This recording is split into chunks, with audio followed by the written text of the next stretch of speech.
morning and out to school. The teacher is teaching the golden rule.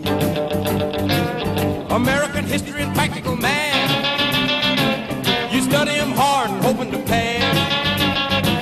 Working your fingers right down to the bone. And the guy behind you won't leave you alone.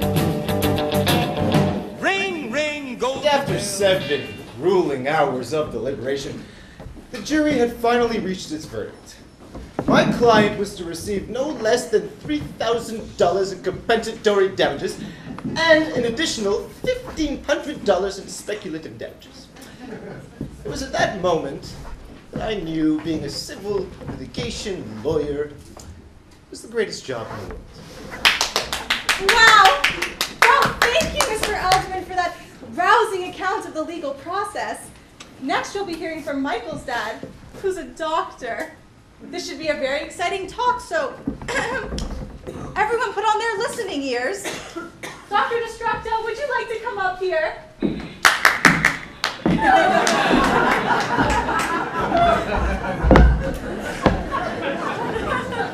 Thank you, children. It is I, Dr. Destructo, your dark and dastardly overlord. All cower at the sound of my demented laugh, all tremble at my awesome wrath. Hi, Michael's daddy.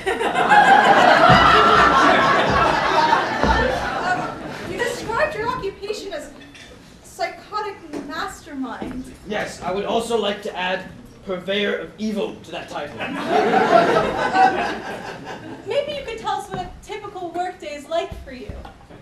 I usually get up at around 10, eat a high-fiber breakfast, work out on the elliptical trainer until around 11, plot the demise of my arch-nemesis, Captain Magnificent, and then break for lunch at noon. After a leisurely lunch, depending on my mood, I will either hold the world for ransom or sort my emails alphabetically by subject line. How interesting. I'm sure the kids would love to hear about how much work you did in school to get to where you are today. Very well.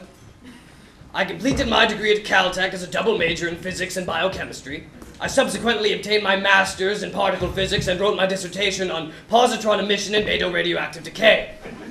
Then, one day, while conducting research on uranium enrichment, I fell into a nuclear reactor. Instead of being killed by the radiation poisoning, I somehow gained superhuman capabilities that allow me to unleash a holy vengeance upon the unsuspecting fools of Jefferson City! Also, for 1 week per month, I literally do not stop vomiting. That's how I recognized you!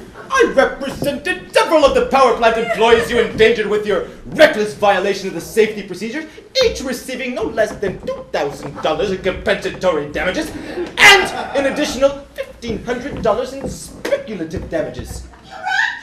Thank you, son. That was you? That lawsuit completely destroyed my reputation. Have I exacted my revenge yet? Sort of. After the trial, you vowed to strike me down with a fury so hellish that the devil himself will quench a look upon it. Then later in the cafeteria, you threw up on my Danish. That I did. Well, consider this your comeuppance, Mr. Alderman. I will serve you a justice so cold that... Oh no, not now. Mikey, get Daddy's throw-up bucket. The great purge begins!